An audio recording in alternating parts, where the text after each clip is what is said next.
For the longest time, Redout has sat on my shelf, and I have not played it ever since I picked it up a couple years back at a EB Games. And one day I decided to actually spend some serious time with it. I had done just a little bit before, like the first couple of missions in the game, which were mostly just time trials and whatnot. And I just couldn't get the controls. I didn't understand the concept of the game. I didn't understand what I was supposed to do aside from get to the finish.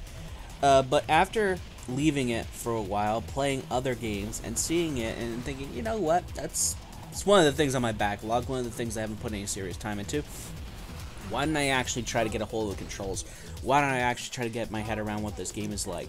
And that's when I started having some serious fun with Redout. Now, Redout is supposed to be a callback to the games, again, of the 90s. I know I said that before when I played Horizon Chase Turbo, but this is of a different beast entirely. This seems to be a call out to games such as F-Zero and Pod. Now, F-Zero I've played, especially F-Zero X, but Pod is one that I've had remarkably little time playing. I think, if memory serves, I've only played one race of it. I crashed, got stuck, didn't know how to reverse because I was 6 years old, and then I just left it. But it also brings to mind a game that I played as well when I was young on my old computer, a game called MegaRace. And the reason that it reminds me of that is not necessarily of the jumps, and not because it has any combat racing, which it doesn't, but because of the zaniness of the world, the overall structure of the tracks, which includes loop-de-loops, corkscrews, and what have you, and an awesome soundtrack. So after putting some time into it, after sort of understanding what it was all about, I started to really like this game a lot more. Now, as I'm recording this is more footage from closer to the end of the game than before. So I've unlocked the fastest cars, I've gone on to the hardest tracks, and I'm really starting to push my times a lot. The reason why I enjoy this is because it has a very, very slight change on what a racing game should have, and that is the strafing controls. Now, it's not unusual for like hover racing games to be around, such as, say, F-Zero, or in the case of one of the cars in the game, it reminds me again of Star Wars Episode 1 Racer, but the inclusion of a strafing mechanic, which can help you cut your times down and can help you make your corners better than the other guy, really sets it apart, because it's a nuance that you can pick up, yes, but it has to be mastered because it's different for every single car in the game. That and the fact that it brings in power-ups. And that's something that you just don't see a whole lot in racing games nowadays. The arcade racer is just not as prevalent as it was back in the day. Where back when I was a kid, playing my original Xbox, there were a whole bunch of racing games with power-ups, skills, items. That really just evolved, honestly, to Mario Kart and Sega All-Stars Racing Transform. We don't talk about Team Sonic Racing. But games like these still show that it's out there still, and that there's a pretty decent appeal for it. There's people that bought this game. There's people that enjoyed playing it, and people that are supporting it enough that the developer 34 Big Things has actually developed a prequel set in the same universe, except that it's focused on space combat. You see, Redout actually has like a remarkable amount of lore packed into it that isn't out in the open. Usually if you read flavor text of the cars, flavor text of the power-ups, and the flavor text of the tracks. Now, I like worlds that are described in games, because it feels like there's context. You're not just doing this for nothing. And part of it makes me a little bit invested into the storyline. I suppose that's also what made games like F-Zero so interesting, is that they had backgrounds for all the pilots as well as the tracks. And also Pod, for that matter, as well. It was a pretty zany storyline as well, but it was something that gave context to the events that were going on in the game.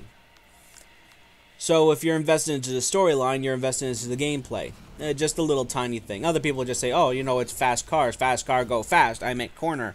Set fast time. Ah. The only thing I haven't tried is the multiplayer. And this is just going off the Steam reviews. I don't know necessarily how popular it is on the Xbox. But my single-player experience so far has been very, very good. I might even consider buying the DLC for it. They're not too insanely expensive. Because I like the environments, I like the tracks, I like the technical driving that you have to use to sort of memorize the tracks, understand how each vehicle performs so you can take that track better. And all the events that are scattered about the game. I've been playing this game for about a week now, and I'm not done the single-player campaign yet. Another thing I'm noticing, though, is that there is no option for a quick race. I could be wrong, of course, but I think there's only like career, split screen, Xbox Live, and whatnot. It would be very, very nice to actually have something like a quick race mode, so you could just set what tracks you want, just repeatedly try to improve your time, or just go on a marathon, because the game obviously can give you a mode where there's 10 laps and whatnot, but it seems like it's one of the small missing things that seems like it obviously could have been in there. I could be completely wrong, it could be in the game, and I just need better prescriptions to see it. I really want a Redout too. Like, this game was released in 2016. It's been a couple years already, and usually it takes about a year and a half for like a studio this big, which is to say they're not very big at all. They're a small group, independent. I think they're self-published, I believe, if my research is correct on that. And well, they're obviously still invested in the universe because they're doing the space combat game. But I would love a second game with this, because I think they hit a really cool stylistic look with the game. The triangle polygon look of the cars, the tracks, and the environment. And I think that they can really push the post-apocalyptic Earth as well as the other planets in the solar system that these tracks take place on. I think it mentioned in the game you have Italy, you have Africa, you got Canada, you've got the Moon, Europa, Neptune, and a couple of other alien planets, I believe.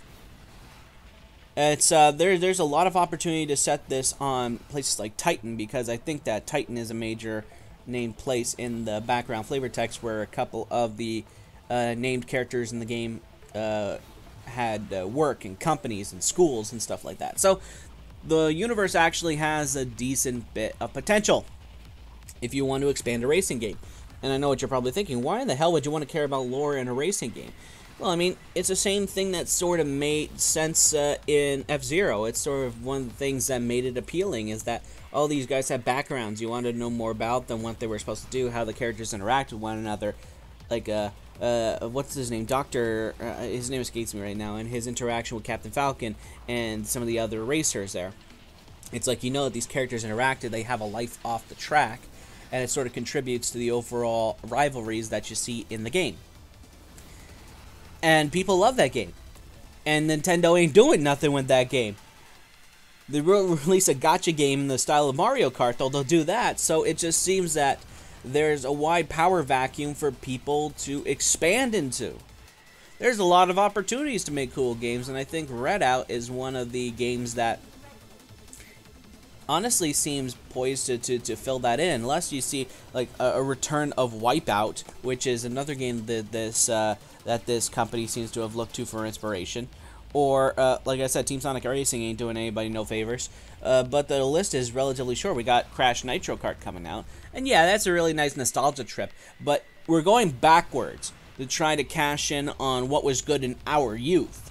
That's what was popular. And that's great and all, but how long can we just tread the safe path?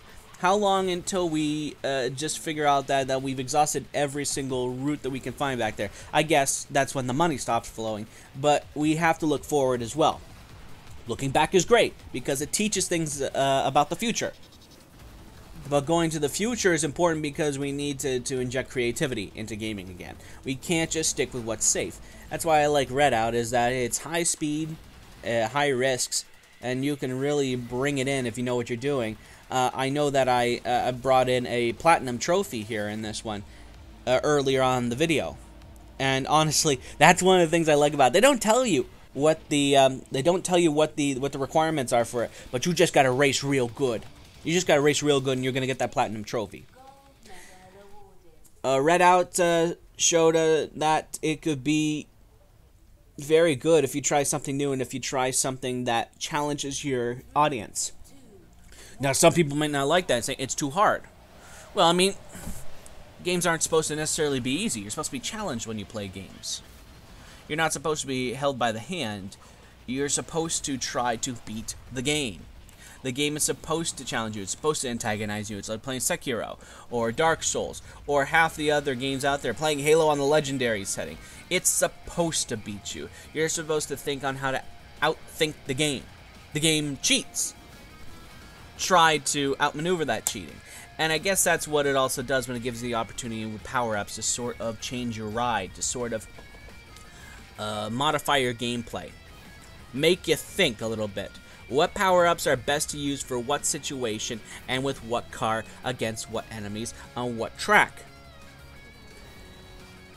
Part of me thinks that it would be interesting if they had combat racing elements put into this, but I like the pure style that they've got going on here because I do like racing. As you've seen on many times, I posted up videos of Forza and Horizon Chase Turbo and all the other games. Project Gotham Racing I've done a while back. I like racing. I like going fast. I like thinking fast. Redout's been fun. I'm not done yet. I'm probably nowhere close to being done yet, at least to the point where I'm satisfied. And then I have to buy a DLC where I have to check out the twists and turns of Mars, the Moon, and the rest of the Earth.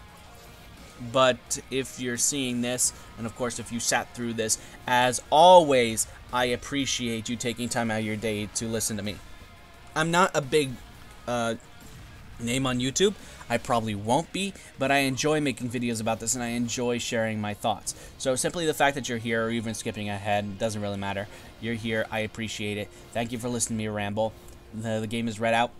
It's really, really popular in terms of ratings. You could probably find it out there pretty easily. But I recommend doing this, and I recommend if you have it on console, play it on your Xbox One X. I don't know necessarily PS4 Pro has it, but I know for certain that I enjoy the crisp fidelity and the 60 frames a second that really enjoys the sense of speed that it's giving me. Great game. Really love it. Put more hours into it. Thanks for watching, and I'll see you whenever I see you.